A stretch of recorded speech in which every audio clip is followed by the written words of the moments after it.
ॐ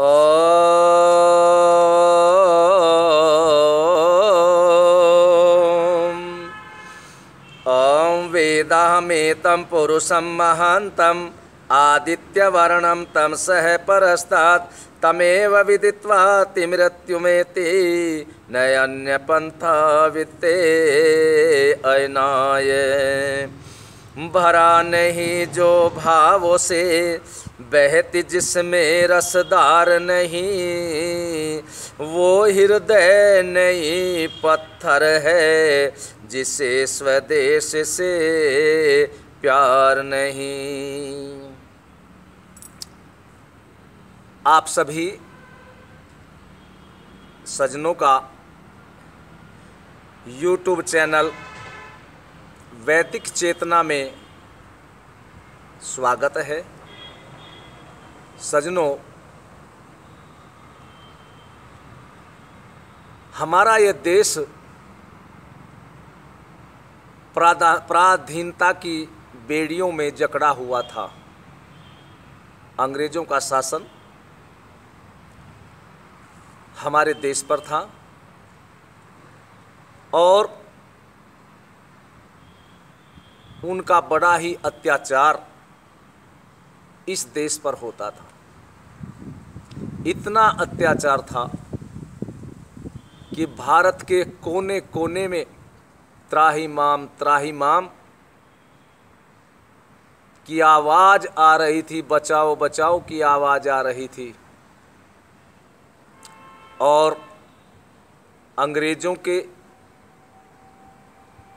इस शासन को समाप्त करने के लिए, परतंत्रता की बेड़ियों को काटने के लिए अनेक राष्ट्रभक्त वीरों ने कार्य किया, संघर्ष किया और अपना बलिदान दिया। और इस संघर्ष में बहुत बलिदान हुए। उन्हीं बलिदानियों में राजगुरु सुखदेव भगत सिंह का भी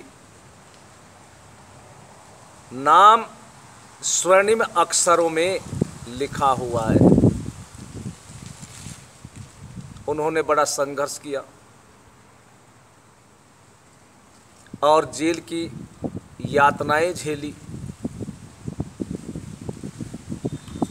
और अंग्रेजों ने इन तीनों को अर्थात राजगुरु सुखदेव भगत सिंह को लाहौर के अंदर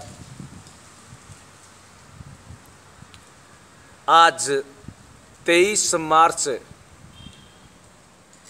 सन 1931 में फांसी पर लटका दिया गया। और फांसी एक दिन पहले रात्रि में दे दी गई, चुपचाप, किसी को मालूम नहीं होने दिया। और रात्रि में ही उनके शरीरों के टुकड़े करके बोरियों में भरकर रावी नदी के किनारे पर मिट्टी का तेल डाल करके जला दिए गए। यानी उनके शवों को, उनकी लाशों को उनके परिवार को भी नहीं दिया। इस प्रकार 23 मार्च सन 1931 को राजगुरु सुखदेव भगत सिंह का राष्ट्र की बलिवेदी पर बलिदान हो गया। लेकिन बड़े खेद के साथ कहा जाता है कि उन बलिदानियों को देश स्वतंत्र होने के पश्चात स्मरण नहीं किया गया। उनको जो स्थान मिलना चाहिए था, उनको वो स्थान नहीं मिला। और इस देश की आज़ादी के लिए केवल गांधी और नेहरू को ही सुशोभित किया गया कि इन दोनों ने ही भारत देश को स्वतंत्र कराया है। लेकिन मैं आप लोगों को आज स्पष्ट कर देना चाहता हूं कि देश की आज़ादी के लिए जो संघर्ष इन क्रांतिकारियों ने किया, उसी संघर्ष के कारण, उसी बलिदानी के कारण ये देश सन 1947 को स्वतंत्र हुआ। मैं ये नहीं कहता कि गांधी जी और नेहरू जी का देश की आज़ादी के लिए कोई योगदान नहीं था, लेकिन उनका भी योगदान था, परंतु देश जो स्वतंत्र हुआ है वो गांधी और नेहरू के कारण नहीं हुआ है। देश तो नेताजी सुभाष चंद्र बोस, राजगुरु सुखदेव भगत सिंह, राम प्रसाद बिस्मिल, अशफाक उल्ला और अनेक क्रांतिकारी जो जेल की चार दीवारों में, जेल के सींचों में बड़ा कष्ट का जीवन व्यतीत करते रहे और बहुतों के बलिदान भी हुए। उन बलिदानियों के लाश के ऊपर, उनके शव के ऊपर तैर करके आज़ादी आई है। लोग कहते हैं कि नेहरू जी के अचकन पर गुलाब का फूल लगने से आज़ादी आई, गांधी जी की जो तकली है उससे कते हुए सूत से आज़ादी आई। नहीं, देश की आज़ादी इन दोनों के द्वारा नहीं आई। अरे स्वतंत्रता की देवी तकली से कता हुआ सूत नहीं मांगती। देश की जो आज़ादी है, स्वतंत्रता की बलि वेदी पर अपना रक्त मांगती है, खून मांगती है, और उन्हीं बलिदानियों के बलिदान से ये देश स्वतंत्र हुआ।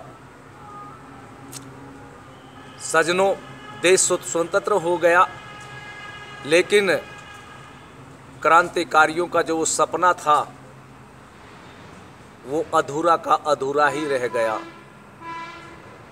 राजगुरु सुखदेव भगत सिंह ने फांसी का फंदा चूमने से पूर्व पैरों की बेड़ियों को खनका करके और हथकड़ियों को खनका करके कहा था कि ऐसा न हो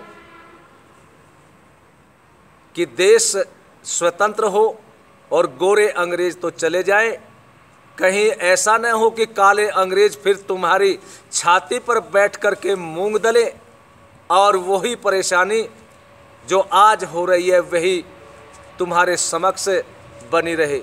और वही हुआ। देश की स्वतंत्रता नेहरू के हाथ में आई और यहाँ जो आज देश के अंदर, भारत राष्ट्र के अंदर जो समस्याएं बनी हुई है, उसका कारण नेहरू जी इस देश के शासक हुए। और यदि सन 1947 में देश की आज़ादी के पश्चात देश की सत्ता माननीय सरदार पटेल जी के हाथों में आ जाती तो देश का नक्शा ही कुछ और होता। लेकिन भाई विधाता को ऐसा मंजूर नहीं होगा। खैर, जो हुआ सो हुआ।